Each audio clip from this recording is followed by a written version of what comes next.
y la idea es que va a ser un gusto que podamos conversarlo y atender todos los detalles, que a mí es lo que me gusta mucho.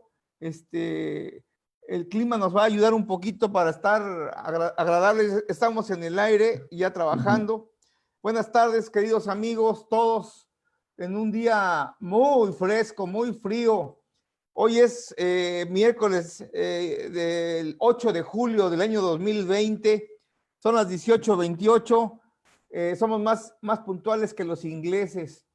Hace un fresquito muy regular aquí en Paraguay. Me marca 12 grados, pero creo que estamos más frescos. Amigos míos, tengo el gusto de tener con nosotros a una persona que en lo personal aprecio mucho, respeto otro tanto y lo admiro enormemente. Es un gusto tener con nosotros al ingeniero agrónomo Eduardo Deal.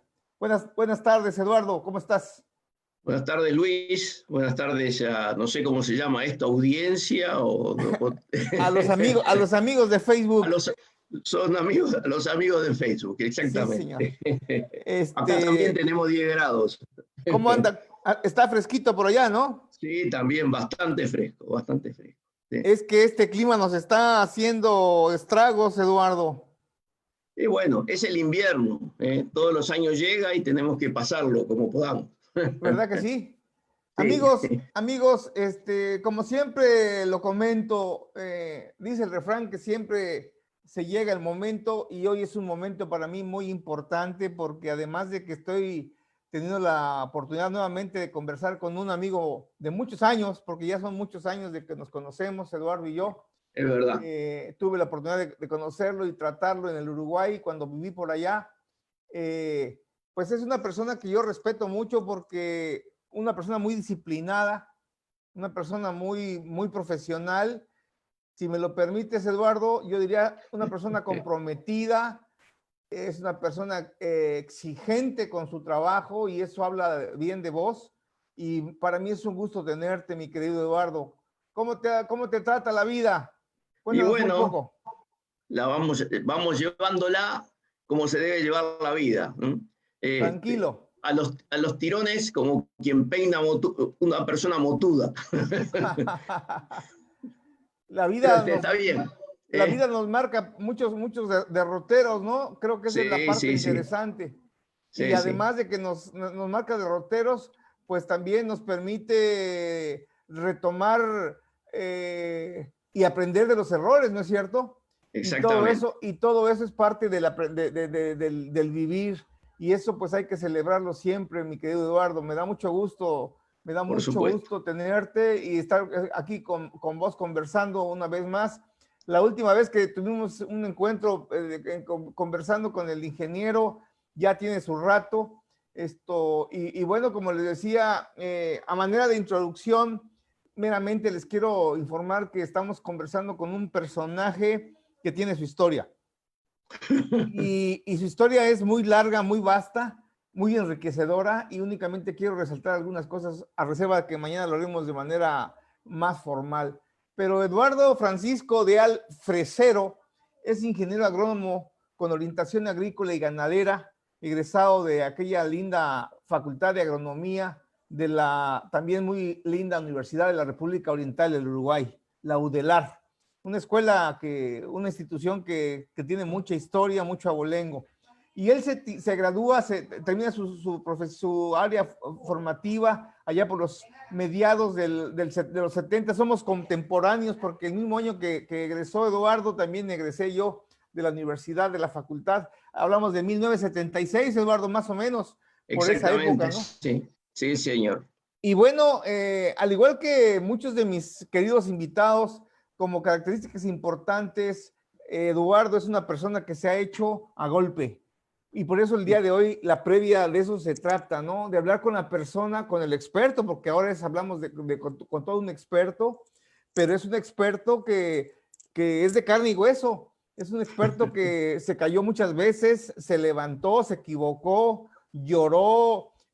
Vaya, todo lo que nos toca vivir en el proceso de aprendizaje, de la formación, porque lamentablemente, yo no sé si estarás de acuerdo conmigo, Eduardo, pero yo no sé por qué se nos ha hecho creer que el experto es alguien plano, que no tiene sentimientos y que además es Es alguien verdad. que no se puede equivocar. ¿Verdad que está mal eso, Eduardo? Está muy mal porque deshumaniza, le saca a uno la condición de ser humano y entonces el contacto con la gente es mucho más difícil, porque lo ven en un plano distinto, eso hace que algunas personas se inhiban de recibir información o de intercambiar experiencia y eso hace, o si no, que a uno le tomen tirria o bronca sin conocerlo.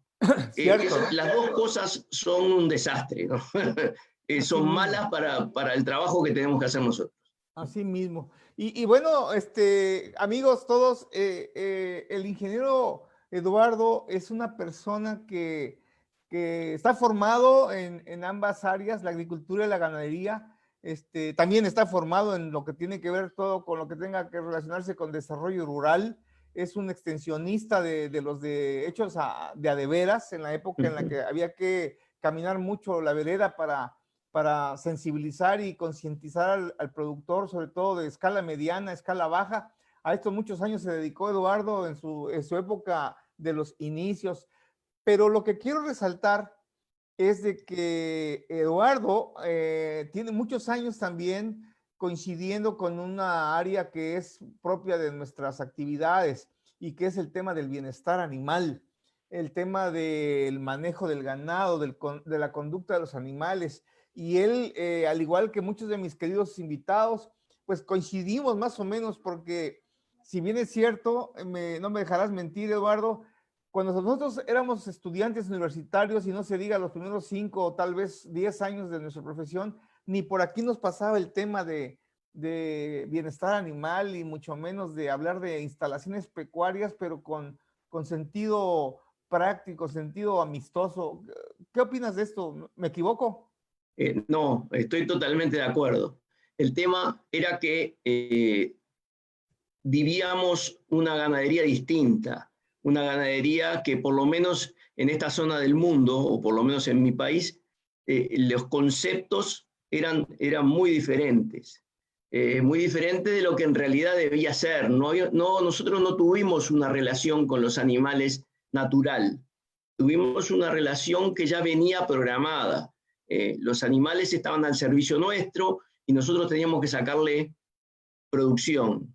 Y eso fue el leitmotiv de prácticamente de toda mi carrera, ¿no? Nadie me explicó una cosa distinta. Y por supuesto que el trato era algo que no estaba en consideración Así es, directamente. así es.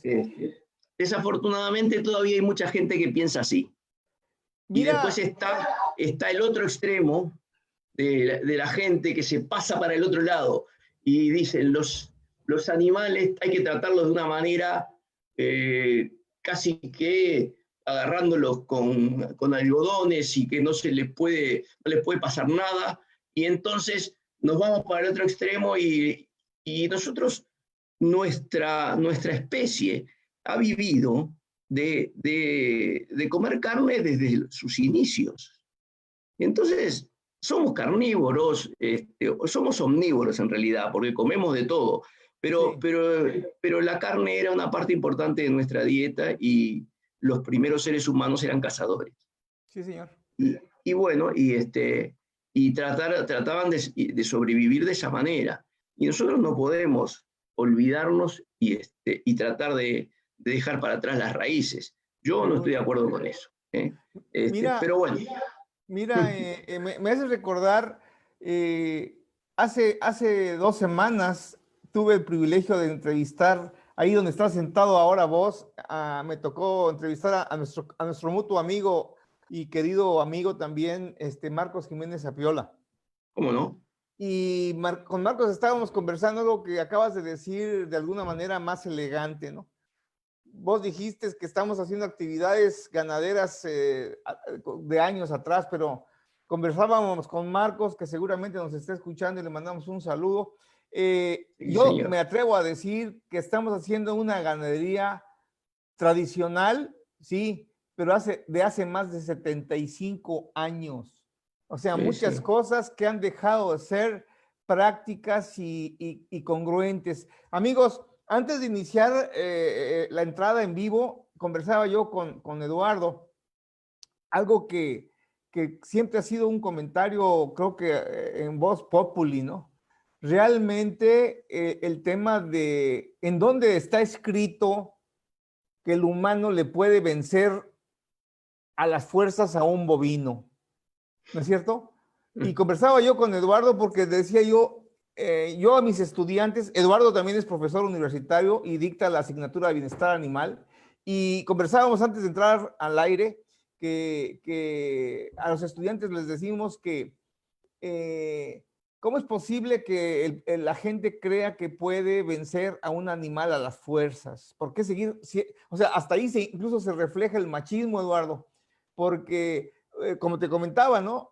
Un simple becerrito, y me acuerdo de un episodio que vivió un amigo mío muy querido, el doctor Eduardo Gómez, que fuimos una vez a su campo y un becerrito todavía mamón, no tenía ni los 5 meses, lo tiró patas para arriba, como decimos vulgarmente, ¿no? Entonces, ¿qué puede pasarte si te enfrentas a un novillo de 500 kilos y no se diga a una madre que está con la cría al pie? Entonces, mucho tiene que ver el concepto de la conducta, de conocer de la conducta y de hablar de instalaciones adecuadas, ¿no es cierto, Eduardo? Sí, exactamente. La, el querer luchar con los animales viene de un concepto religioso Sí, en Occidente, ¿no? En Occidente, no Oriente, y los indígenas que había acá en América no pensaban lo mismo, tenían un concepto, por eso fue que yo te decía, nosotros arrancamos teniendo una relación con los animales productivos que no es natural. ¿Por qué? Porque el Dios, yo soy, vamos a aclarar antes por las dudas, me crié en un colegio católico, sí, señor. creo en Dios, y, y, pero eso no me deja ciego, no me deja sin capacidad para ver otras cosas. Sí, señor.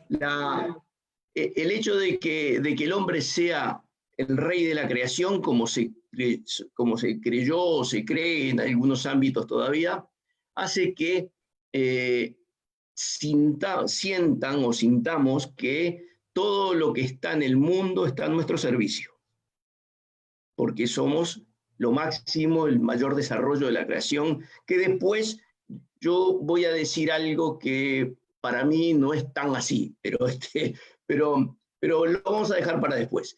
Y entonces, eh, Kant y Descartes, Sí, tú señor. dirás que tienen que ver dos filósofos en este tema del bienestar animal, pero tienen que ver. Ellos, si bien pudieron romper algún esquema de los que le daba la iglesia de aquella época y pudieron pensar por otros lados, por otros derroteros que les permitieron escribir todo lo que escribieron y transmitir todos los pensamientos que tuvieron, nacieron y se criaron en una sociedad donde el concepto, la religión monoteísta era muy fuerte. Ya. Y aunque sea por ósmosis, eso les entraba a ellos y no pudieron verse libres tampoco de esos conceptos. Entonces, tengo en algunas cosas que he leído, escrito, las cosas que transmitían a sus alumnos, Descartes especialmente, que hablaba y que decía que los animales no pueden sentir, no sienten. Y cuando los veían tener alguna reacción, decían, ¡ah! Qué imponente, ¿no? Qué capacidad que tienen para mostrar como que si pensaran. Y no es así. Los animales piensan y los animales sienten. Claro, Y ese problema hizo que, por ejemplo, en la educación, en el lugar donde más claro está eso y donde capaz que se está más avanzado es con los caballos. Sí. Sobre todo últimamente, que se ha buscado otra forma de domarlos. Yo recuerdo cuando yo era chico que en mi casa los caballos lo primero que se hacía era agarrarlos como podíamos, ponerles el bozal y después tenerlos 2 o 3 días palenqueándolos atados a un poste que no lo podían arrancar hasta que se entregaban. Cuando se entregaban, entonces ahí uno después le rompía la boca, o sea, los hinchaba de la boca para que el animal después respondiera. O sea que era quebrarlo al animal anímicamente. Y yo digo, era fantástico que esos animales funcionaran bien después. Pero bueno, pero no toda la gente pensaba igual. Es un concepto romano, esa forma de domar a los caballos, que se extendió en todo Occidente. Pero los griegos y en Asia Central, donde aparecieron los primeros caballos, la forma de domarlos era totalmente diferente, era acompañándolos, siendo amigo del caballo, y entonces se lograban muchos mejores resultados. Claro. Y hoy es algo que nosotros tenemos que hacer lo mismo con los vacunos y con los lanares. Hoy en día tenemos que hacerlo así, y eso nos va a cambiar la vida, ¿sí? Seguro. Lo logramos internalizar. Seguro. Amigos, recuerden que estamos en la previa el día de hoy, estamos conversando de manera cordial y amistosa, sin mayor preámbulo ni ningún protocolo, con nuestro querido amigo Eduardo Deal, desde Montevideo, en Uruguay. Y bueno, Eduardo, antes de continuar, quiero mencionarles que estamos recibiendo, como siempre, agradecemos las salutaciones y los buenos deseos, amigos de México, amigos del Uruguay, amigos de Paraguay, amigos también de Colombia. Gracias por estar con nosotros. Un saludo muy fuerte para un querido amigo, compañero de la facultad, un excelente ganadero, juez de ganado, criador de pardo, suizo, mi querido Nachito Sánchez Toledo, hasta Tampico, el bello Tampico, Tamaulipas, mi tierra. Mi Nacho, un abrazo enorme, mi hermano. Gracias por estar con nosotros. Saludos también aquí a un colega que también le agradecemos mucho, el doctor Benedetti. Gracias, mi querido doctor, por estar con nosotros. Un saludo hasta Colombia. Tenemos aquí gente de acá mismo, de Paraguay. Mi estudiante de mi tesista, por acá también anda José María Lara. Saludos. Otro compañero también, me sigue uno de mis compañeros de generación, Héctor Soria, un abrazo, gracias. Volviendo acá con nuestro invitado de honor, quiero un momentito parar de la historia. Mañana, amigos, es el día fuerte, acuérdense, mañana vamos a conversar con el experto que tenemos aquí enfrente de ustedes, que nos va a hablar sobre la importancia del diseño de instalaciones, y vamos a hablar con mayor énfasis para lo que consideramos tanto él como yo fundamental, el corral de manejo. Hablamos de producción, en un sistema de producción de carne bovina. También es importante para la producción de leche, pero ya tendremos otro invitado al respecto. Pero antes de continuar, punto y aparte, amigos, estamos con una persona que yo en lo personal quiero mucho y respeto mucho, porque además tiene unas vivencias fundamentales. Pero me gustaría un poquito que nos conversaras. Eduardo Deal, padre, Eduardo Deal, abuelo, ¿cómo estamos en ese tema? Bueno, estamos no muy prolíficos. Mis hermanos son mucho más prolíficos que yo, pero tengo una hija y una nieta. Excelente. Felicidades. Sí, y después, bueno, gente que me rodea, por supuesto. Tengo un ahijado que lo crié como un hijo, y que siguió los pasos hacia el campo también, él más por el lado de la agricultura que de la ganadería. Y bueno, tengo 4 hermanos que, eso sí, todos tienen. Mi hermano, el que me sigue, el varón que me sigue, tiene 16 nietos. Válgame el señor. Óyeme, dile que ya existe, que hay televisores a colores de plasma y todo el tema, ¿no? Óyeme, Eduardo, y también sí. me gustaría también, si me lo permites, A mí me tocó, fíjate que te confieso que me doy cuenta poco a poco porque seguimos muchos siendo amigos. El caso tuyo, amigos, es porque también, independientemente que lo conocí en el Uruguay y que lo vi trabajar y dictar conferencias y estar en el campo haciendo un montón de cosas interesantes que la gente le tiene su respeto aquí a mi amigo Eduardo porque es muy disciplinado, repito, es un tipo muy formal. Pero hay un tema en el que coincidimos mucho, mi querido Eduardo, y quisiera, si me lo permites, conversar algo muy concreto. Aquí estamos recibiendo también ya la presencia de nuestro querido amigo Marcos Jiménez Apiola. Un saludo hasta Mirá, Buenos Aires, mi querido Marcos. Ya nos vamos a ver la semana que viene, amigos.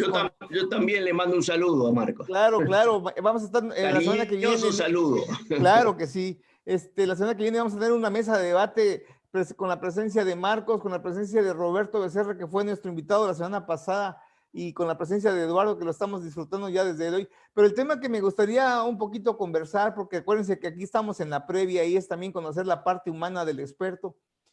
Tanto Eduardo como yo coincidimos con un tema que es un tema sensible, pero que creo que a mí lo personal me da gusto conocer, comentarlo. Yo cuando viví en el Uruguay tuve la oportunidad de conocer a un ingeniero agrónomo que se le llama, es el ingeniero Inciarte, el Cochis Inciarte, y que ¿Cómo también no? es amigo tuyo, pero además la coincidencia es porque este amigo nuestro y uno que falleció es amigo tuyo y hablamos de la gente que tuvo esa tragedia de los Andes. ¿Te acuerdas de esos detalles, Eduardo? ¿Cómo no? Ya lo creo. Sí lo podré recordar.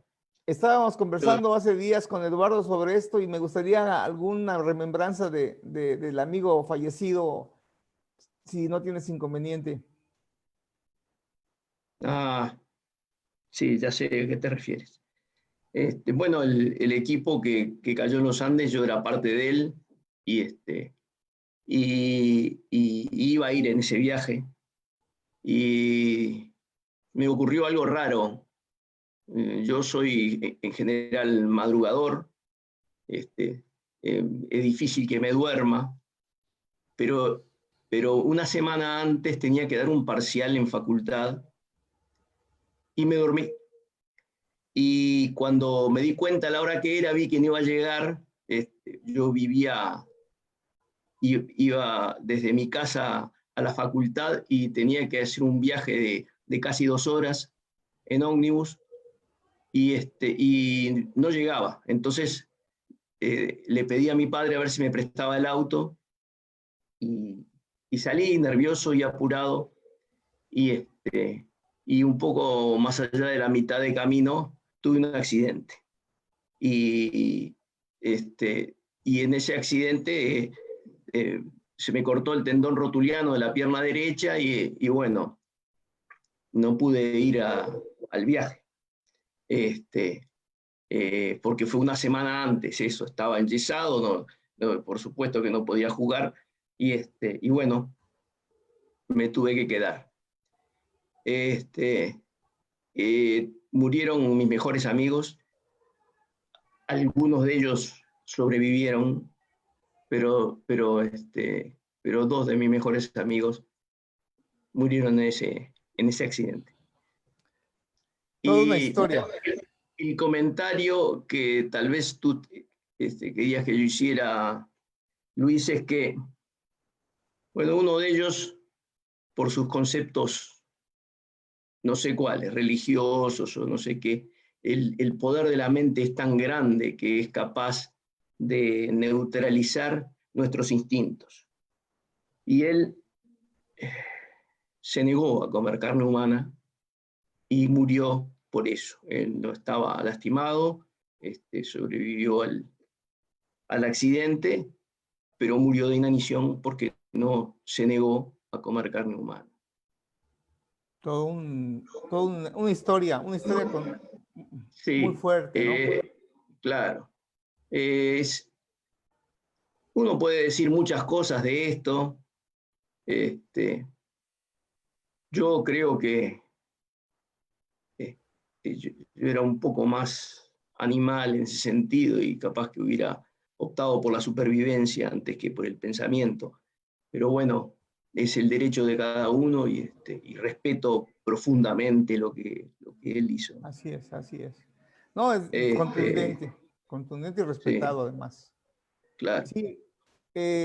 Bueno, amigos, la intención de este tipo de comentarios es única y exclusivamente con la mira de que vean que atrás de ese experto hay alguien que, pues, que tiene vivencias y que tiene experiencias muchas veces dolorosas, tristes, recuperadoras, energizantes, de ejemplo de vida. Eduardo, tuviste un accidente que te limitó, pero realmente estaba salvando tu vida. Y bueno, amigos, estamos aquí recibiendo también el saludo de nuestro presidente de la Asociación de Bienestar Animal en Chile, mi querido Roberto Becerra. Gracias por estar con nosotros, hermano. La semana que viene te estamos esperando en compañía de Marcos Jiménez Apiola y con Eduardo. Regresando un poco a lo que mañana nos vamos a conversar, Eduardo, me gustaría un poquito, así como decimos en el ambiente, sacar un poquito de tinta sin que se agote por completo. Yo te voy a decir un nombre de una persona que estoy seguro que me vas a hablar muchas cosas de él, porque además es un personaje que admiro y que también en su momento lo conversó mucho Marcos Jiménez. Bad Williams. ¿Qué representa Bad Williams para vos? ¿Quién es para vos? Bueno, yo te contaba antes de estar al aire que una cosa que me ocurrió fue que yo tuve mi último emprendimiento fue una empresa que tenía con mi señora, que nos dedicábamos a diseñar y construir corrales pensando en el bienestar animal y el bienestar humano. En realidad, al revés. Primero en el bienestar humano y después en el bienestar animal. Así Pero mismo. de cualquier manera tenían bastante consideración de los seres de estos seres que nos ayudan a vivir. Y bueno, perdón, me distraje, No, porque tranquilo. me dejaste pensando en mi amigo de la cordillera. Pero contame un poco, decime de vuelta la pregunta, fue cuál, ¿Qué de Bad representa? Williams, Sí, señor. ahí está. Bad Williams, yo por supuesto que no lo conocí ni cerca de lo que lo conoció mi amigo Marco Jiménez Apiola, nunca estuve en vivo con él, leí todo lo que pude de él, tuve contacto directo con su señora después, porque él falleció en el 2012 y yo estaba Ahora sí. en plena actividad con eso, y tuve contacto con ella, le compré unos videos que me ayudaron muchísimo en mi trabajo, y los conceptos que él transmitía, que era un autodidacta fabuloso, ¿no? Sí, señor. Para mí eran muy importantes. Una de las cosas que él decía es, si usted está trabajando en un corral con animales y está pasando trabajo o está trabajando mucho, usted o alguien que está trabajando con usted está haciendo algo muy mal. Trabajar con los vacunos no da trabajo. Yo la primera vez que escuché eso quedé, bueno, ahí. Hice lo que le digo a mis alumnos que hagan conmigo. Yo cuando empiezo un nuevo grupo, un nuevo curso, lo primero que le digo a mis alumnos es, bueno, esto es doy bienestar animal, es una asignatura que tiene, en el contexto que le estamos dando nosotros, es relativamente nueva. Así que yo les voy a pedir una cosa. No crean absolutamente nada en lo que yo les digo. Pero también les pido otra cosa. Denme siempre la oportunidad, denme siempre el beneficio de la duda. Nunca dejen de probar lo que yo les digo. No tengan preconceptos, pero no es necesario que me crean. Ustedes se tienen que convencer por ustedes mismos. Así es. Y es un poco eso, son las cosas que aprendí con Bud Williams, ¿no? Sí, señor. Y él me mostró algo que yo sabía muy claramente, que es que, voy a adelantar algo de lo que tengo que decir mañana, pero igual Venga, lo voy a adelantar, venga. cuando nosotros encerramos a los animales en un corral, el primer lugar por donde quieren salir es por la puerta por donde entraron. Seguro. Y ese comportamiento es esencial para hacer un buen trabajo. Es más, cuando yo lo comprendí cabalmente, cambié mis diseños, que eran una copia de algunas cosas que hacía Bud Williams, con una copia de algunas cosas que hacía Temple Grandin, que las junté y las fui armando y probándolas, hasta que decidí armarlo con sobre ese principio. Mañana, si Dios quiere, van a ver el dibujo de un corral diseñado así, que les digo que anda espectacularmente bien. Excelente y noticia. Logré lo que decía Bud Williams, trabajar poco, que es lo que a la mayor parte de nosotros nos interesa. No, definitivo. Y además yo voy a agregar algo que dice siempre Marcos Jiménez, ¿no? Que además de trabajar lo menos fatigoso, y que es algo que se les olvida a muchas personas, es trabajar, iniciar en 2 pies y terminar en los mismos 2 pies físicamente integral, ¿verdad? Porque eso es lo que mucha gente no entiende, o sea, y de eso vamos a hablar más en unos minutos más adelante, ¿no? ¿Dónde está escrito que para hacer buenas prácticas o prácticas ganaderas hay que hacerlo rápido y así nomás? O sea, no entiendo. Yo recuerdo, y con esto cierro este capítulo para pasar a otro, retomando los conceptos de Bud Williams, lo conversaba también con Marcos y con Roberto, incluso con Roberto Becerra la semana pasada, que él tenía un principio muy interesante que decía él, bueno, hay que dejar que se escape de nosotros el animal, pero siempre que se vaya donde nosotros queramos que se vaya, ¿no? Incluso yo le comentaba a Roberto y le decía también a Marcos que yo de manera personal le intitulé la regla de 3D, ¿no? ¿Por qué la regla de 3D? Porque, como decía Bud Williams, ¿no? Hay que darle siempre una salida. Hay que darle el espacio necesario para que la pueda ver y hay que darle el tiempo necesario para que la pueda encontrar, pero sin prisas, ¿no? A partir de muchas cosas más. Amigos, déjenme decirles que este caballero con el que estamos conversando, aparte de su expertise, que seguramente se están dando cuenta que tiene mucho que dar y que le he prohibido hablar más de lo necesario porque quiero que guarde tinta para mañana. También Eduardo es un excelente escritor.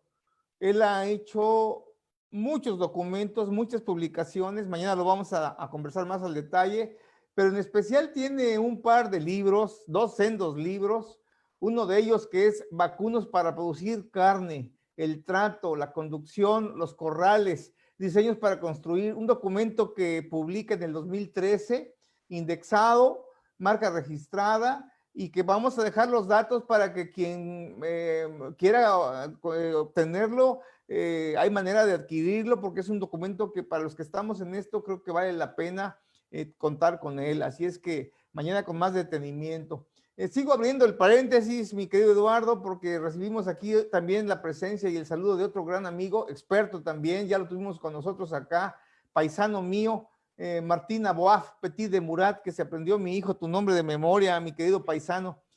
Paisano porque él vive en Argentina, pero nació en México. Un abrazo hasta General Bransen, mi querido Martín Aboaf. Saludos a todos. Seguimos recibiendo salutaciones, Eduardo. Gente que te felicita, muchos likes, muchos me gustan. Amigos, yo sé que quisiéramos escuchar más temas más técnicos, pero hoy por eso es la previa, es nada más un toquecito y dejar para mañana mucha tinta más. Y bueno, si hoy ya estamos empezando aquí a conversar, imagínense qué va a pasar dentro de 2 semanas, no, la próxima semana, en la que voy a tener el gusto de tener en la mesa de debates a Marcos Jiménez Zapiola, a Roberto Becerra y a este caballero, a este figurón Eduardo Deal. Así es que les garantizo que la semana que entra vamos a tener una buena mesa de debate. Volviendo contigo, mi querido Eduardo, vamos a tocar un poquito, pero si veo que empiezas a soltar mucho aceite, te voy a cortar la esprea. ¿Cuál es tu opinión? Así nada más de entradita, Eduardo. Vamos a hablar del corral de manejo. Sí. En una unidad de producción donde pretendemos producir carne que va a ser mañana consumida y que supuestamente debe ser suave, tersa, jugosa. ¿Cuál es tu opinión del diseño de corrales hoy en día? Dame un adelanto nada más, por favor. Creo que es muy sencillo de decir, no es fácil de hacer, pero es muy sencillo de decir.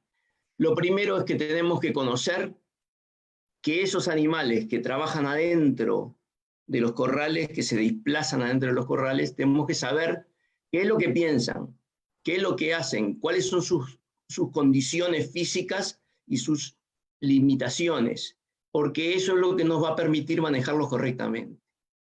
Y si los construimos teniendo en cuenta en eso, sin lugar a duda vamos a cumplir lo que decía Bud Williams, vamos a trabajar poco y vamos a trabajar seguramente. Y yo, si me permitís un pequeño paréntesis, Venga. voy a dejar algo para que lo sigamos hablando mañana. Tú hablabas de que Marcos dijo que había que entrar parado en dos piernas a los corrales y salir parado en dos piernas. Así es. Yo en eso no estoy de acuerdo. Mira, Hay que entrar a los corrales parado en cuatro patas. A caballo. Mira, A caballo. mira. Y salir con las cuatro patas, pero a caballo. La mayor parte de los corrales, el caballo es una presa igual que el vacuno. A los vacunos no les asusta un caballo. Y como tienen una visión un poco deficiente, uno que va subido arriba del caballo no lo asusta tanto. Entonces los animales se los puede trabajar mejor. Mira, y hasta un cierto lugar hay que ir con el caballo. Y después trabajar desde afuera de los corrales. Ok. Bueno, esto va a estar interesante y estás escuchando a Marcos Jiménez, así es que vete preparando, mi hermano, porque la semana que viene vamos a conversar con un experto en el manejo de banderolas, como lo es Marcos, alguien que domina la técnica de la banderola y un experto que nos está diciendo, yo coincido a mitad de camino con el tema de los caballos, Eduardo, sí, pero yo agregaría, si me lo permites, siempre y cuando ese caballo esté debidamente educado para moverse con el ganado dentro de los corrales. Totalmente de acuerdo. Pero yo te preguntaría, entrando ya a lo que sería el manejo del ganado en el corral propiamente, en el toril, en el antetoril o huevo, para meterlo al brete, para meterlo a hacer alguna maniobra de buena práctica. Esos diseños que para mi gusto ya son obsoletos y más de una persona me va a tirar piedras, pero para mí son obsoletos y sobre todo porque se sigue teniendo esa mala creencia, esa mala idea de que hay que amontonar al ganado en el tubo para poder trabajar y a prisa y a golpes y a brincos y a saltos, independientemente de malos diseños. ¿Qué opinas de eso, Eduardo? Como adelanto. No, por supuesto que hay que trabajar a la velocidad de los animales, porque es parte de las características de lo que yo dije antes.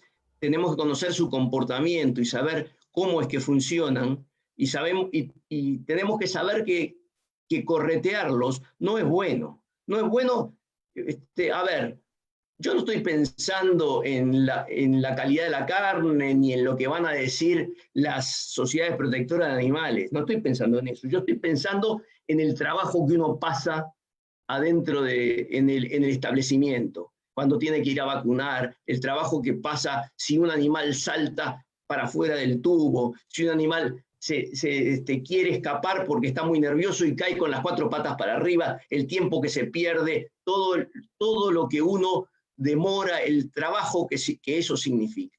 Entonces, si uno trata bien a los animales, eso es totalmente en beneficio de uno, independiente de todos los otros beneficios que puede tener, que va a producir mejor, que va a producir más cantidad, se van a generar menos accidentes, se van a romper menos instalaciones y no va a salir nadie lastimado si se hace correctamente el trabajo.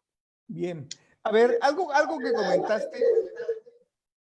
comentaste hace unos minutos y que quiero retomarlo. Abro un paréntesis nuevamente porque aquí Marcos está contestándote y dice, jeje, sí, Vamos a ver, o sea que ese debate va a estar interesante con Marcos y con Eduardo y con Roberto. Comentaste algo muy interesante, Eduardo. Hablaste de la conducta, hablaste del comportamiento del bovino. Yo siempre que también inicio mis clases en la universidad, siempre la primera pregunta que les hago a mis estudiantes es, ¿el bovino piensa? ¿El bovino tiene patrones de conducta? Porque, señores, gente piensa que no, mucha gente que piensa que no, ¿verdad? Y algo que yo como médico veterinario zootecnista, que es mi formación primaria, pues siempre he cuestionado. Tenemos que aprender a comunicarnos con nuestros pacientes de cualquier especie y a interpretar cuando sienten dolor, cuando sienten miedo, cuando sienten alegría o placer. Pero volviendo a los bovinos, Eduardo, yo te preguntaría, ¿es limitante no conocer de la conducta para un buen trato y manejo con los animales? Con este caso, con el bovino, ¿es limitante, te pregunto? ¿O es indistinto? Yo creo que es limitante. Es limitante. Muy Sí. bien. Y pienso que trabajamos toda la vida sin saber, sin tener en cuenta eso. Y trabajábamos igual y se producía lo mismo. En mi casa trabajábamos a caballo dentro de los corrales y el huevo no tenía portera. Nos parábamos 3 a caballo tapando ese espacio para que los animales no salieran. Y de las cosas que enseñábamos a los caballos que montábamos era cuando una vaca se daba vuelta, y, correrla y pecharla y voltearla. Y eso era lo más grande que podíamos hacer. Claro. Después me di cuenta que en realidad lo que estaba haciendo era perder tiempo, gastar energía inútilmente y no lograba nada. Entonces, yo estoy convencido de que sí, de que es necesario que sepamos cómo se comportan los animales para poder trabajar mejor. Ok. Segunda pregunta. Si es limitante o es importante conocer de la conducta del bovino para su manejo, yo te haré la segunda pregunta. ¿Es limitante que las instalaciones ganaderas, en este caso el corral de manejo, tenga diseños tradicionales, entendiéndose como tradicionales estos diseños lineales, angulares, o viene a ser la solución mágica, las famosas instalaciones que ahora se les llama, mucha gente les llama de bajo estrés, que son elípticas o ergonómicas? ¿Qué opinas de eso, Eduardo? Que en cualquier instalación, una persona que sabe manejar los animales, que conoce de los animales, los puede manejar correctamente. Y estoy yendo en contra de mi negocio. Y yo se lo decía a mis clientes eso. Y yo estoy, Marco podrá sonreír, pero estoy seguro que piensa lo mismo que yo en este aspecto. Porque él, antes que yo, supo manejar los animales. Tengo un muy buen amigo que fue jefe mío, trabajaba en Argentina cuando Marcos empezó a hacer sus trabajos, y fue un día a verlo y se llevó a un amigo y le dijo, vamos a reírnos de este hombre. Dice, y salí con el rabo entre las patas porque era imponente lo que sabía. Dice, entonces, y eso que fue al principio, cuando recién estaba empezando. Entonces, yo creo que sí, que el tema es saber del comportamiento de los animales. Y eso es lo más importante. Y la forma del corral, sí, ayuda, pero ayuda más a los que no saben demasiado manejarlos. Y el otro problema que hay con eso es que si sabemos muy poco, igual las podemos romper y hacer un mal uso de una instalación que está bien diseñada. Así es. Este es un tema que da para más y yo no quisiera agotarlo porque quiero dejarlo en el tintero, Eduardo. No se va a agotar, te aseguro.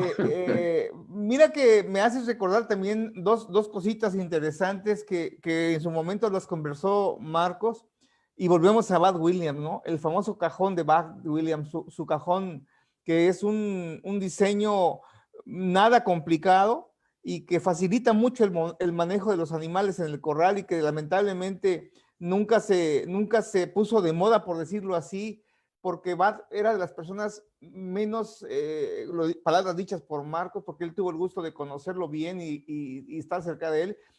Bart Williams nunca se preocupó, era un excelente técnico, por decir así, pero no sabía transmitir, no le interesaba transmitir, ni mucho menos escribir documentos para la posteridad, cosa que le limitó a ser reconocido realmente en sus capacidades. Pero podríamos concluir, si te parece, y pasar a otro tema, que lo que acabas de decir viene a ser como la conclusión de que de nada sirve tener excelentes instalaciones si no se conoce de la conducta del bovino. Exactamente. Y tampoco es limitante tener instalaciones tradicionales si conocemos de la conducta del bovino. Entonces, Sí. creo que esto es algo muy importante, amigos, todos, porque siempre cuando uno anda en el campo, varias cositas por ahí saltan, ¿no? La semana pasada, conversando con Roberto, por ejemplo, el tema de la picana. Hablábamos de la picana, ¿no? Y Roberto es un experto en todo lo que tiene que ver con verificar procesos y sobre todo a nivel de la industria porcina y avícola, pero conversando yo con él le decía que, y te pregunto a vos, porque a lo mejor también Roberto y yo estamos equivocados, pero yo le he dado vueltas a toda la normativa que existe con respecto al uso de la picana y en ningún documento he encontrado que diga que está prohibida su utilización.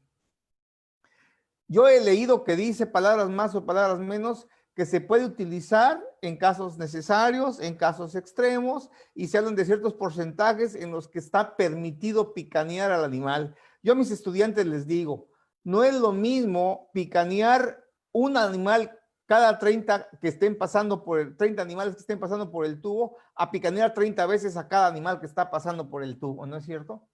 Entonces, Perfecto. creo que tiene que ver mucho esto. Pero bueno, no quiero agotar esto porque mañana queremos sacarte juguito, Eduardo. Quiero conversar de Bueno, otro tema que también es importante y que de alguna manera lo mencionó Marcos al inicio, hace 2 semanas, y la semana pasada también lo conversó de alguna manera Roberto Becerra, y tú también lo has mencionado muy brevemente, pero quiero un poquito de conversatorio al respecto. Hablaste del bienestar humano. Y volvemos al anuncio aquel de que la idea es de que el operario entre con los 2 pies y salga con los 2 pies, aunque ahora nuestro amigo Eduardo Deal habla de 4 patas, que va a ser otro tema. Pero entrando a lo que sería el operario que está, el personal que está en el brete, que está con la responsabilidad de vacunar, de desparasitar, de hacer actividades más directas hacia el individuo, en este caso el bovino, y que entonces nos encontramos con varias limitaciones o varios errores. Mal diseño del tubo en su dimensión de anchura y de altura. Es ese andén que, como conversábamos antes de entrar al aire, ese andén lateral que en la cultura de la que yo vengo, que es el norte del continente latinoamericano, sí, hay un andén, pero no rebasa 20, 30 centímetros de altura, pero acá es de más del metro, a modo tal de que provoca que el operario tenga que hacer una angulación de 35 grados, algo así, en donde se tiene que materialmente agachar, y que lo trata mucho en sus conversatorios Marcos Jiménez.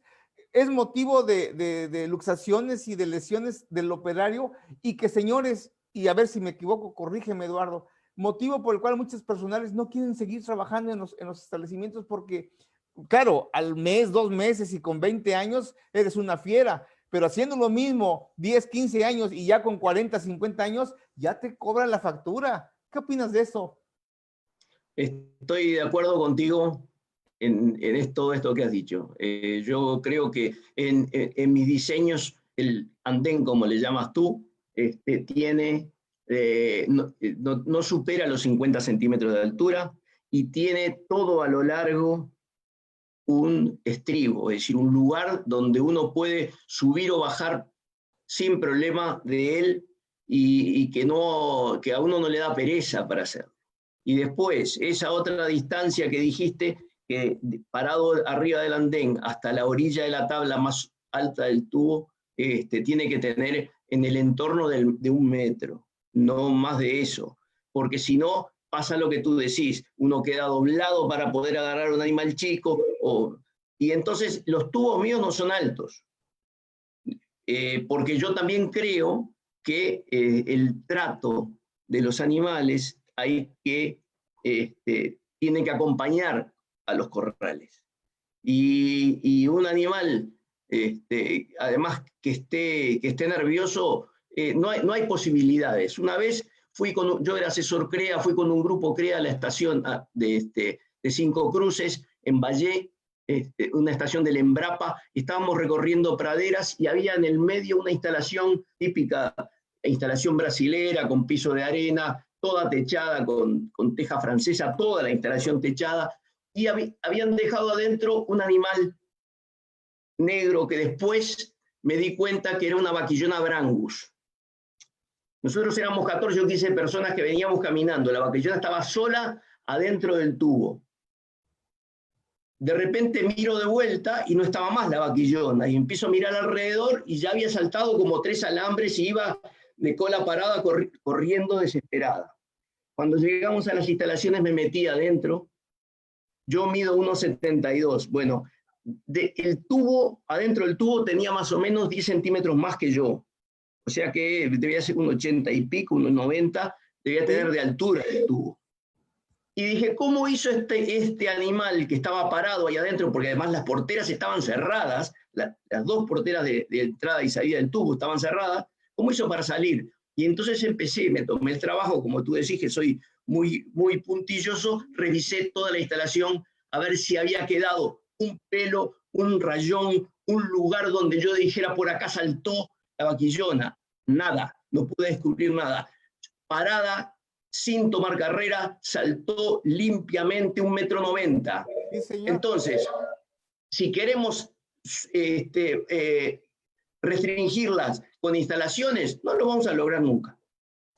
Sí, no sé si eso es suficiente. No, suficiente. Y bueno, déjame confesarte, Eduardo, déjame confesarte que que lo que yo aprendí para ser sigiloso y exigente para revisar, cuando yo voy a un establecimiento y me invitan a evaluar el diseño de las instalaciones, gran parte de mi expertise o de mi bagaje se lo debo a un personaje al que le aprendí a trabajar así, que se llama Eduardo Deal.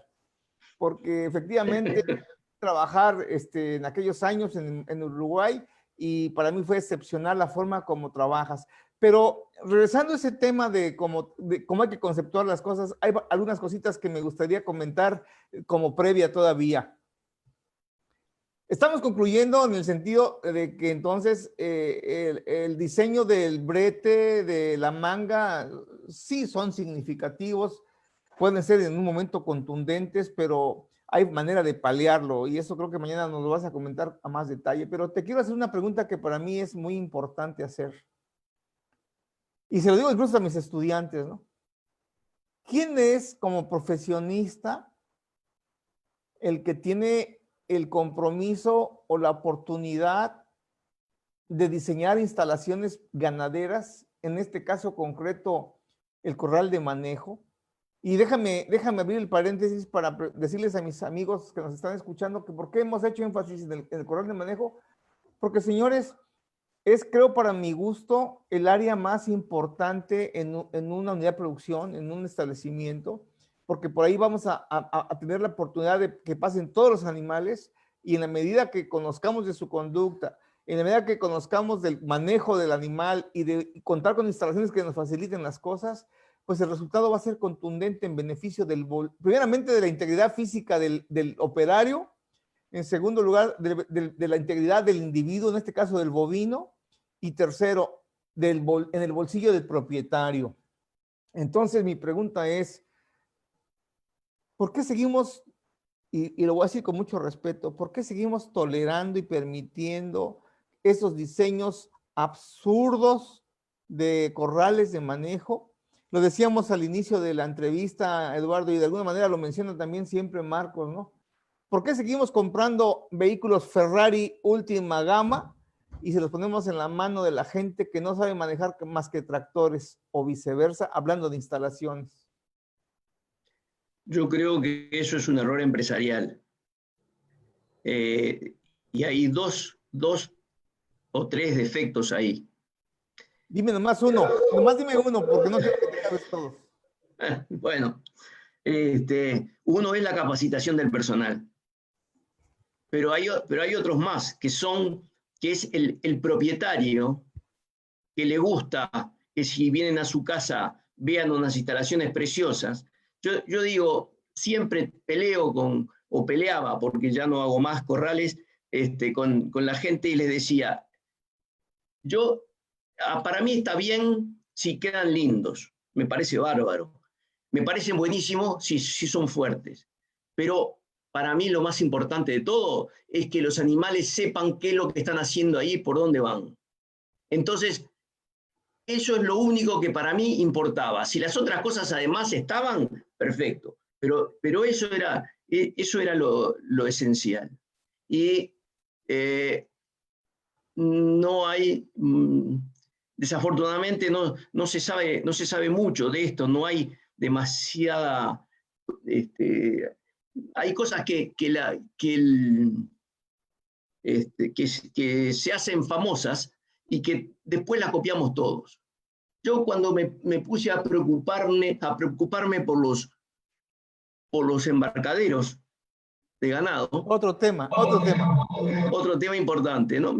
Empecé a sacar medidas, a analizarlos, vi las cosas que sugería Temple Grandin, bueno, estudié todo, lo pensé, lo analicé, y después dije, ¿por qué en Uruguay son así los embarcaderos? Y empecé a ir, yo trabajaba de extensionista en una empresa estatal, y tenía oportunidad de recorrer todo el país y ver muchos sistemas diferentes. Bueno, yo no podía, había zonas donde había embarcaderos buenos, otras zonas donde había embarcaderos malos, y yo lo que veía era que se copiaba. Sí. Y le preguntaba a veces a algún constructor, y bueno, ¿y por qué copia? Y bueno, porque dicen que anda bien ese. ¿Qué es andar bien? Y bueno, no me sabían decir. Un día, nuestra querida amiga, la doctora Estela Mari Huertas, Sí, hizo una reunión para camioneros donde se hablaba sobre el bienestar animal en el transporte. Entonces aproveché que había una cantidad enorme de camioneros y que estaba el presidente de la Asociación Uruguaya de Transportistas de Hacienda, y le pregunté, ¿por qué las puertas de los camiones tienen la medida que tienen? Y el hombre me dijo, no sé. Dice, voy a averiguar. Y empezó a preguntarle, nadie sabía. Entonces la conclusión que llegué es que los que construyen las jaulas de los camiones copian los embarcaderos. Y los que hacen los embarcaderos copian la puerta de la jaula de los camiones. Así y entonces Uruguay hizo un decreto en donde obligan a poner rodillos en las puertas de la jaula de los camiones para que los animales no se machuquen y no se aprieten. Cuando en realidad lo que tendrían que haber hecho es definir el tamaño de las puertas. Los animales no son tontos, no son tontos. Si uno no los apura y ellos suben, ninguno se va a golpear contra las puertas, pero hay que darle el tamaño necesario. Imagínense, después de 5, 6, 7 horas de estar parados arriba en un lugar encerrado, apretados, sacudidos, asustados, porque no es una cosa que sea habitual en los animales salir a pasear en camión. Claro. El desespero que tienen, cuando llegan al lugar de desembarcar, le abren la puerta y todavía les gritan y los apuran, y un animal ve una puerta de 1 metro y dice, por acá paso yo, y hay otro que viene al lado y dice, por acá yo también puedo pasar, y se pechan, se machucan, y cuando llegan al frigorífico, decomisos. Pero a nadie se le ocurrió eso. No, y lo que dijiste, Eduardo, el tema que no es poca cosa, porque no es una sola ocasión. A mí me ha tocado ver y conocer lo que mencionaste hace rato de aquel bovino que sin mayor impulso te saltó más del 1,5 metros en el brete y salió sin mayor. O sea, yo siempre le digo a la gente y a mis estudiantes en especial, Yo no acabo de comprender por qué no aprendemos a conocer, ya no digamos que sea todo un tratado, pero a conocer cuando ese bovino está incómodo y sobre todo cuando está molesto y que pone en riesgo su integridad física y la nuestra. Y entonces aquí también viene el efecto aquel que le digo a mis estudiantes, creo que estarás de acuerdo conmigo, hasta ahí se refleja el machismo. Yo, por ejemplo, cuando salgo con mis estudiantes a visitas a campo, y no falta en el corral aquel bovino que es de un temperamento alto y agresivo, y además pesa más de 500 kilos, ¿no? Y mis estudiantes están como diciendo, codeándose, ¿no? A ver si el profesor, a ver si es tan machito y lo enfrenta. Y no lo enfrento, me escondo y se ríen, ¿no? Y entonces les digo, bueno, muchachos, es que aquí, ¿de qué se trata? ¿De producir carne o producir toros de lidia, no? Porque es increíble. Y esos animales son animales que no te sirven, no son buenos convertidores de carne. Son malos convertidores de carne, carne dura, carne, mala carne. Pero la gente no lo quiere entender y sobre todo si es un semental que les costaron muchas plata o un animal lindo fenotípicamente. Pero hay mucho que nos falta todavía por caminar. Por eso, ¿te acuerdas que mencionaba hace rato, no? Seguimos haciendo prácticas ganaderas de hace más de 75 años, mi querido Eduardo. Te voy a decir algo. Sí, ojalá tuviéramos prácticas ganaderas de hace 1000 años, no 75. Porque el problema es que capaz que hace 1000 años teníamos más respeto por los animales, Sí, señor. porque no teníamos instalaciones, no estaba esa urgencia que tenemos hoy en día para vivir. Si tú mirás hasta en las películas de otra época, los animales, la convivencia con los animales productivos, la forma como se arreaban, no es una cosa. Yo tengo que hablar más de esto, entonces mañana vamos a hablar más Dale. en profundidad. Pero te voy a tirar un titular. Tú dijiste que le decías a tus alumnos que le preguntabas si los animales pensaban o sentían. Yo empecé así también con mis alumnos. Hoy ya, con todo este asunto de las sociedades protectoras de animales y toda la convivencia que hay con los animales, ya los chicos no se ponen tan duros con eso. Pero entonces les pregunto, ¿qué diferencia hay entre un vacuno y un ser humano? Y se ríen. Sí. Le digo, bueno, olvídense de las diferencias físicas. Somos vertebrados superiores, ellos y nosotros. ¿Cuál es la diferencia? ¿Querés que te diga? Sí, señor. Sí, pero pierdo todo el Déjalo para mañana, déjalo para mañana. Eduardo, yo celebro mucho que tengamos la oportunidad de escucharte. Celebro mucho la oportunidad de conversar sobre un tema que, si me equivoco, me corriges, pero creo que pocas veces se trata. Aquí hay dos elementos para mí importantísimos, actores clave importantísimos en lo que refiere a producción, en un sistema de producción, en este caso producción de carne vacuna. Las instalaciones, en el contexto, volviendo al corral de manejo, y así como es el tema del brete, el tema del huevo, como se dice, también es importantísimo, obviamente, el embarcadero, ¿no? Y que también hay mucho, mañana vamos a conversar, yo tengo mis cuestionamientos al respecto, pero también algo que es tan importante como esto y que poco se pondera, y yo lo aprendí en el Uruguay cuando vivía allá, es lo que has mencionado en muchas ocasiones, la necesidad de, si hablamos de diseño de corral de manejo, que están entre buenos y regulares y malos, ya lo mencionaste, pero quiero que lo aclares un poquito más. El diseño de transporte animal. Sí, sí. Dijiste algo muy interesante, ¿no? Por ley está prohibido o es obligatorio que se cuiden los cantos de las De puertas? la puerta, sí. Pero ¿de qué sirve que los protejas si sigue siendo una puerta por la mínima de estrechez para el bovino? Esos caminos, y bueno, en todo nuestro cono sur, desde Colombia para acá, puede ser, desde estos países hacia el norte, los transportes son, digámoslo así, más artesanales, más rústicos, no es aquel tipo de transportes como los hay en Estados Unidos y en México, que son de estructuras metálicas estupendamente fabulosas, pero acá somos más rústicos todavía.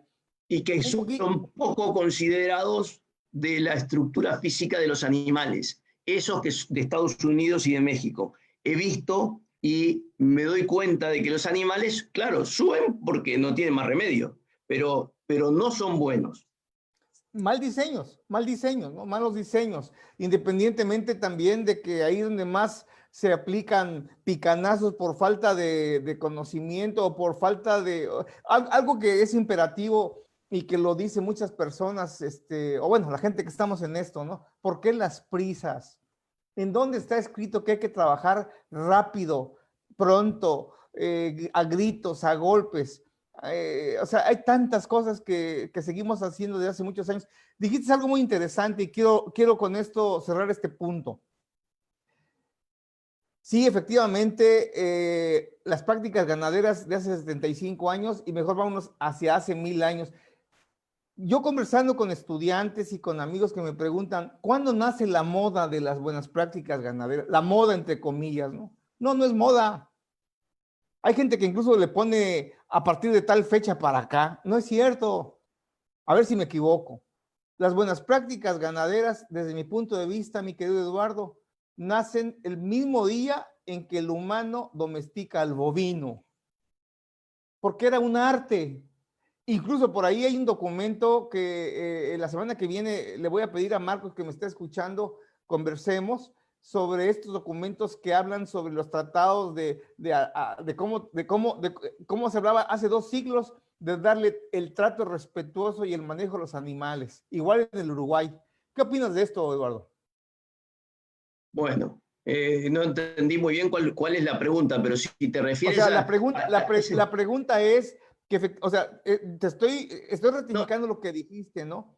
O sí, sea, sí, yo, las yo creo que, prácticas, déjame, las prácticas, buenas prácticas ganaderas, eh, eh, pasa dos cosas acá. Una es que cuando en la época que había pocas instalaciones y no había más remedio que aprender a cuidar a los animales y conocer de su comportamiento para poder trabajarlos, sí, señor. se tenía mucho más consideración de ellos, ¿no? Sobre todo, hay partes de la humanidad que le tienen mucho respeto a estos animales y que son como parte de la vida.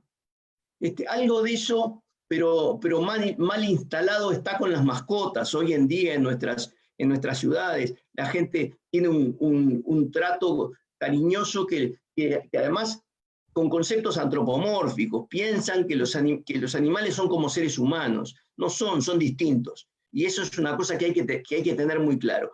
Pero uno puede tratarlos correctamente, a pesar de que sean distintos. Uno puede funcionar con ellos, puede hacer que los animales eh, eh, eh, hagan lo que nosotros queremos que hagan sin tener que agredirlos. Así es. Cuando uno los tiene que agredir es un problema de desconocimiento. No se sabe cómo hacer para que los animales hagan lo que nosotros queremos. Entonces los obligamos, los castigamos, le pegamos, los lastimamos. Entonces, no, yo creo que el tema, ustedes en Norteamérica, México, Canadá y Estados Unidos tienen, tienen algo que yo he admirado, que es el cepo, o no sé cómo es que le dicen ustedes, ese con los lados móviles que aprieta al animal. Sí, señor. En la película de la doctora Grandin, ella lo muestra y dice que ese abrazo impersonal a los autistas, como es ella, la tranquiliza. Y a los animales también los tranquiliza. Sí, nosotros le llamamos prensa hidráulica. Ahí está, bueno. Bueno, ese tipo de cosas son importantes. No sé cómo se descubrieron, pero son muy importantes. Porque hay algunas actitudes del ser humano que hacen que los animales sean tranquilos. Pero yo creo que mañana, si me das 15 minutos de arranque, yo voy a decir qué es lo que yo pienso de los animales y qué es lo que pienso de la relación del ser humano con el animal. En el último libro que escribí, tengo un capítulo que se llama La relación del ser humano y el animal. No te voy a dar 15 minutos, te voy a dar todo el tiempo que quieras, Eduardo. Un comentario. Amigos, sí. estamos conversando con Eduardo Deal, que es un experto en buenas prácticas ganaderas, un amigo muy querido, ingeniero agrónomo uruguayo, y que además muchos años de experiencia, más de 40 años de experiencia, siempre metido en el tema de ganadería y a pesar de, independientemente de que se formó inicialmente en agricultura, porque es experto también en el tema de arroz, es experto en extensionismo, es experto en desarrollo rural y digamos así, la última faceta de su vida profesional la ha encaminado, y estoy hablando de hace 30 años, por ahí así, al tema de instalaciones y buen trato con los animales. Pero yo quisiera hacerte un comentario, ya entrando a la recta final de esta previa, que me gustaría mucho escuchar tu opinión porque también es un tema que hay que desmitificar. Yo no entiendo la justificación que hacen muchos amigos ganaderos y uno que otro o muchos de los técnicos, que cuando hablamos de instalaciones, en este caso ganaderas y con énfasis en el corral de manejo, no entienden dos conceptos para mí que son fundamentales. El primero, y va a sonar medio teórico, la higiene de las instalaciones, la limpieza y desinfección e higiene de las instalaciones y el agua de bebida.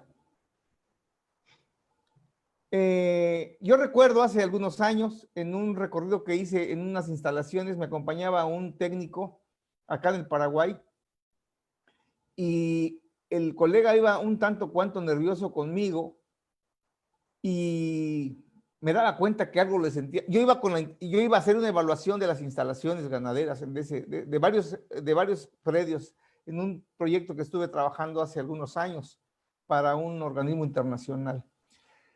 Y de plano llegó un momento en que lo provoqué para que me preguntara, ¿no? Y me dijo, bueno, doctor, y cuando se trata el tema de limpieza y de higiene de instalaciones, ¿qué es para usted un corral limpio? Porque siendo honestos, me decía, no podemos evitar que haya presencia de la bosta, ¿no? Del excremento, del estiércol. Y le dije, mira, doctor, hay que entender. No es lo mismo encontrarte un pincelazo o una mancha o una excelente deposición de excremento en un corral fresco a que te encuentres una costra de bosta de hace 5 o 6 meses, ¿no? No sé qué opinas de esto, Eduardo. Estoy totalmente de acuerdo contigo. Yo estudiando eso también un día llegué a una conclusión y dije, bueno, uno de los problemas que hay, bueno, no sé si puedo decir algo, a mí no me gusta utilizar palabras, soy muy viejo y palabras, malas palabras no me gusta usar, pero acá no tengo más remedio, ¿no? Sí, señor. Una expresión que es muy común cuando alguien está asustado entre los seres humanos es decir, te cagaste. Sí.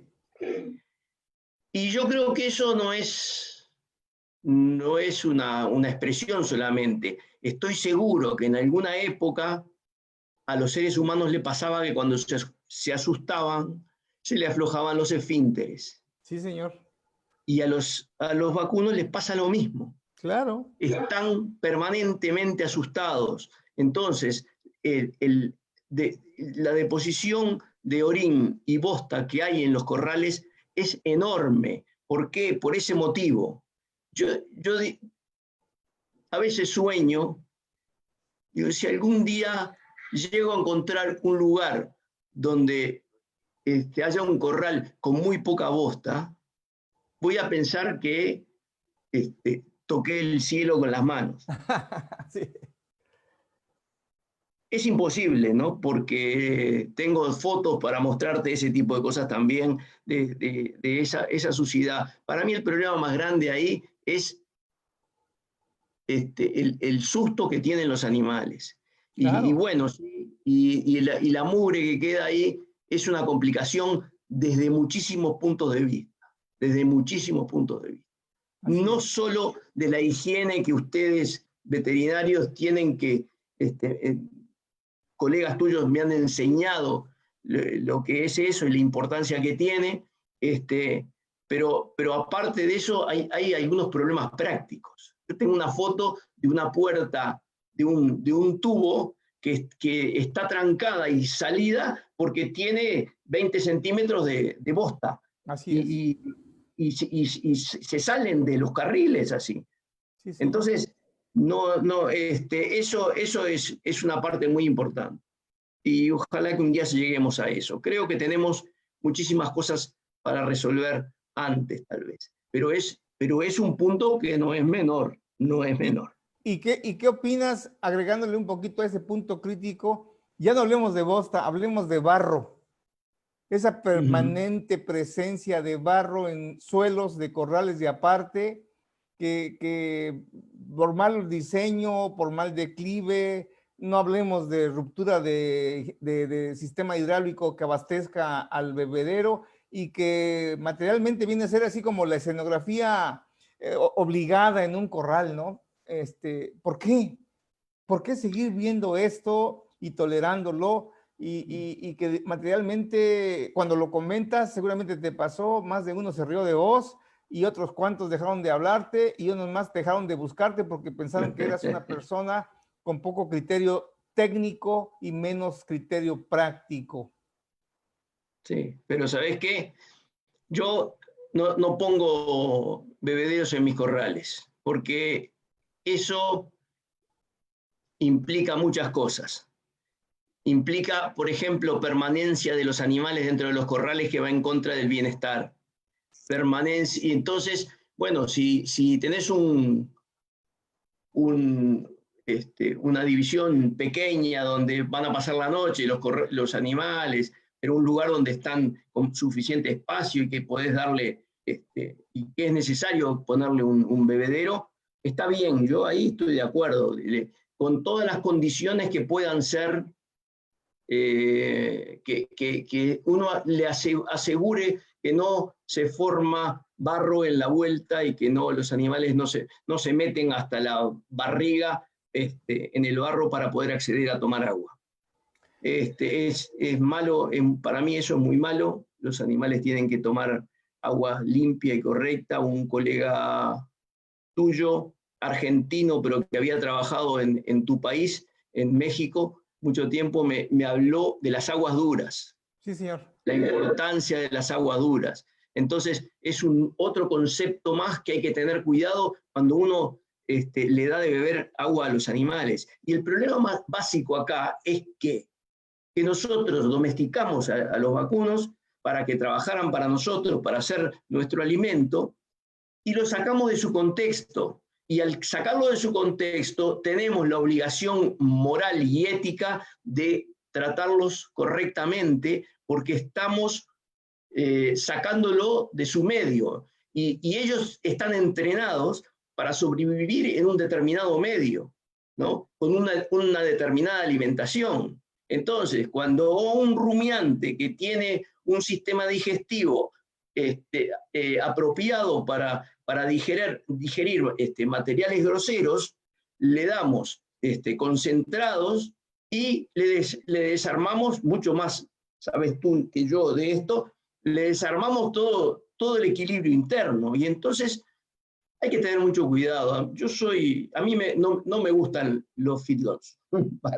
ni darle la ración a los animales. Es cierto que ahora no hay más remedio, porque la necesidad que tenemos de carne y la necesidad de producir rápidamente para hacerlos eficientes y rentables a los establecimientos nos hacen hacer ese tipo de cosas. Pero si pudiésemos hacerlo lo menos agresivo posible, sería bárbaro. Fíjate que me hiciste recordar mis orígenes y lo confieso en voz alta. Tú conoces mi formación. Yo me formé en el feedlot realmente al venir de una región y de unas costumbres. Soy del norte, soy de México, pero del norte pegado con Texas, Estados Unidos, y muchos años anduve por Arkansas y por esos países, las zonas donde, grandes zonas de engordadoras de ganado, Texas no se diga, y yo me formé en la parte feedlotera, ¿verdad? Y cuando me vine para el sur, yo venía con toda la mentalidad de que feedlot era la mejor solución, y lo digo en voz alta porque me está escuchando un exalumno mío de maestría, que es para mí uno de los mejores productores de carne en este país, porque además maneja lo que hoy se conoce como ganadería regenerativa. Lo vamos a tener aquí también en algún momento, el ingeniero Quevedo. Y el otro día conversando con él, fue mi estudiante en la maestría y de él he aprendido mucho. Y hoy no me siento apenado, pero sí reconozco que empecé mal. El feedlot no es la forma más conveniente para producir, si hablamos de bienestar animal y hablamos de muchas cosas. Amigos, estamos conversando con Eduardo Deal, ingeniero agrónomo de origen uruguayo.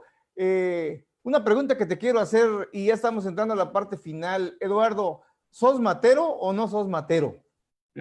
Soy matero, pero no tengo vicio. Me Mira, gusta tomar mate y desafortunadamente ahora, en la actualidad, me afecta mi sistema digestivo.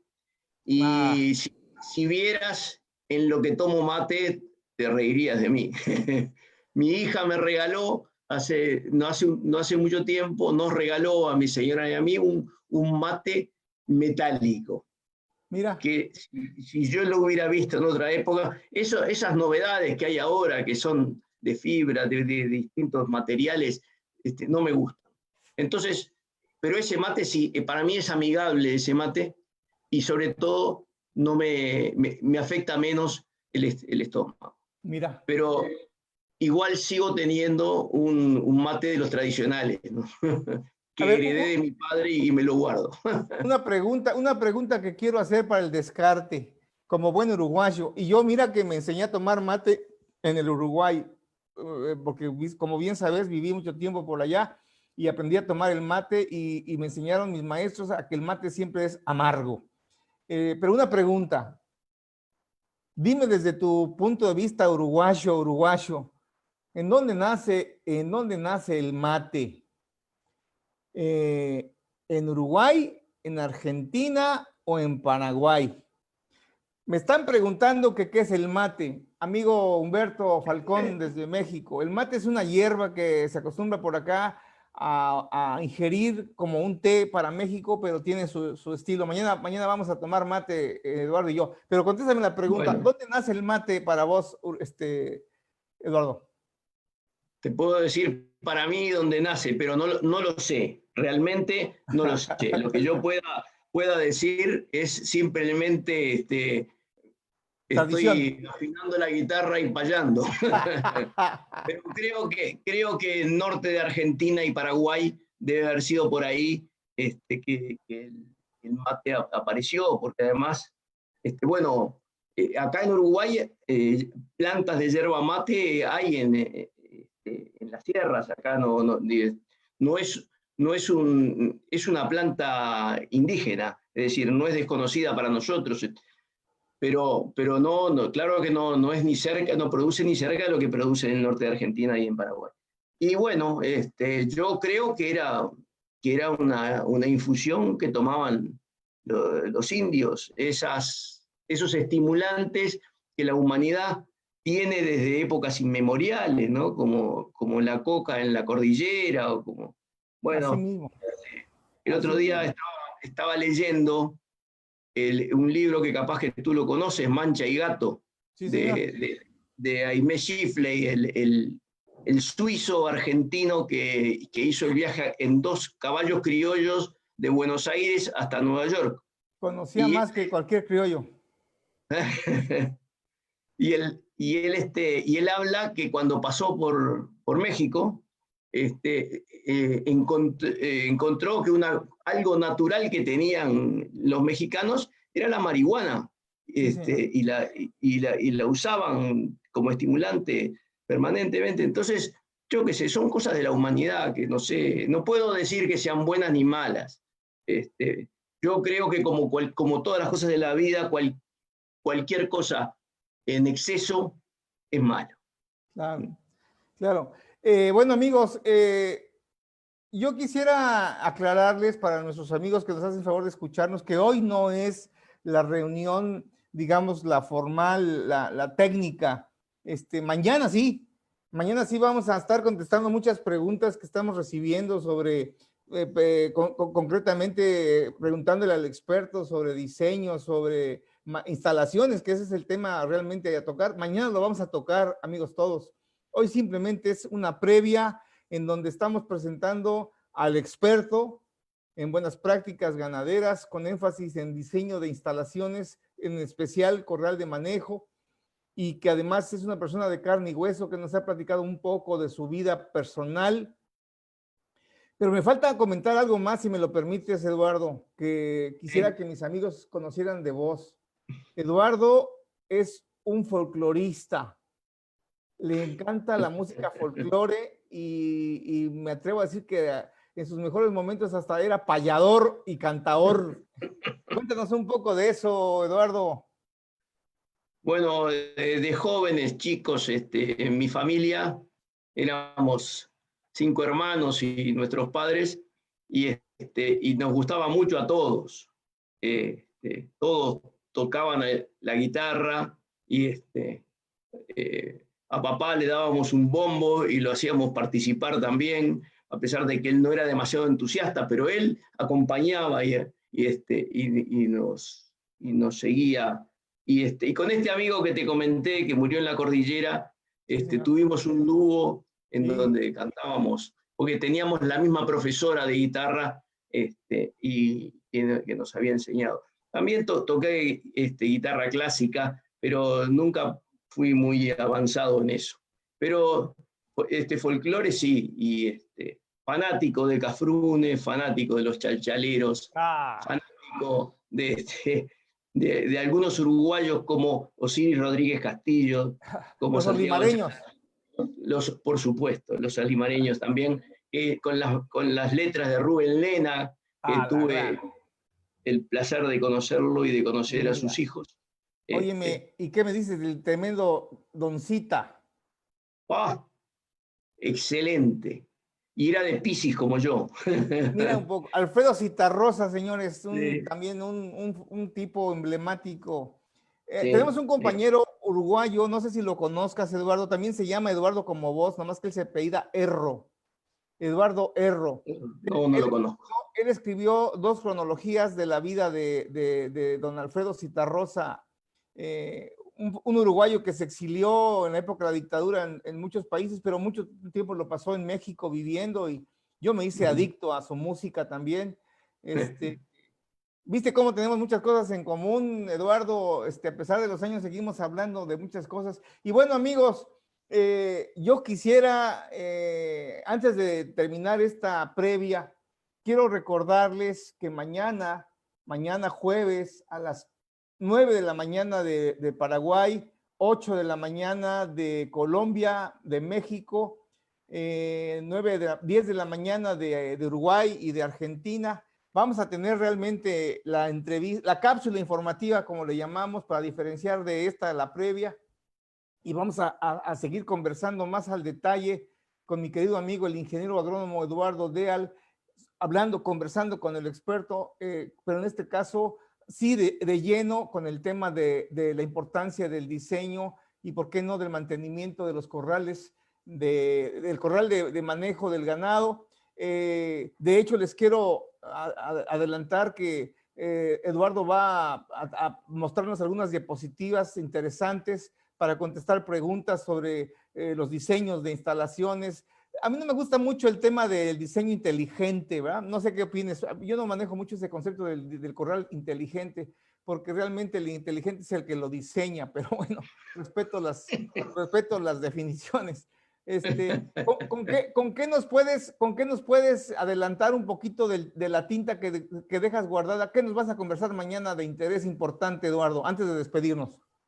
Bueno, yo creo que hay dos cosas que sin lugar a dudas voy a tocar mañana, y una es el animal, el vacuno, el ovino, el caballo también. No voy a hablar de ellos, extenderme mucho, porque voy a concentrar en los vacunos, que además es en lo que tengo más experiencia. Voy a decir cómo son y qué relación tienen con nosotros, y por qué en mi concepto tenemos que tratarlos de una forma determinada.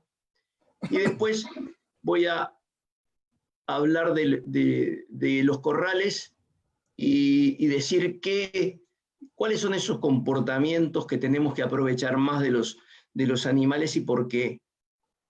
Y yo hice a lo largo de mi trabajo como constructor de corrales, más de 80 instalaciones nuevas desde cero. No tengo dos iguales. Son todas diferentes, construidas con los mismos criterios, con los mismos principios, pero no hay dos iguales. ¿Por qué?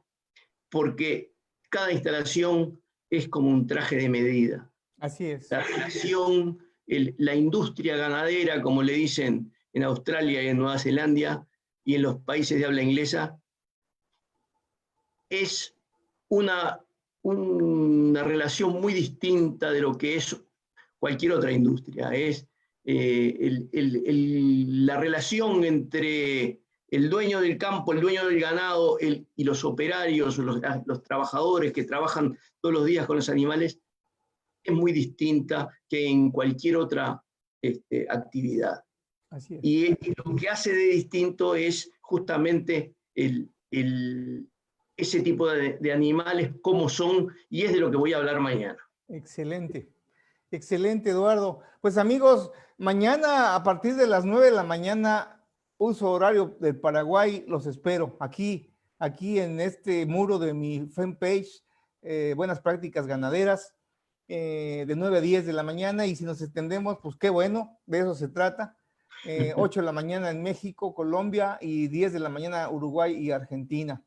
Y para quienes acaban de sintonizarnos, pues les quiero recordar que esta videoconferencia queda grabada, así es que la pueden ver en repetición, y mañana la podemos ver también en nuestro canal de YouTube para que quienes quieran verla con más detenimiento.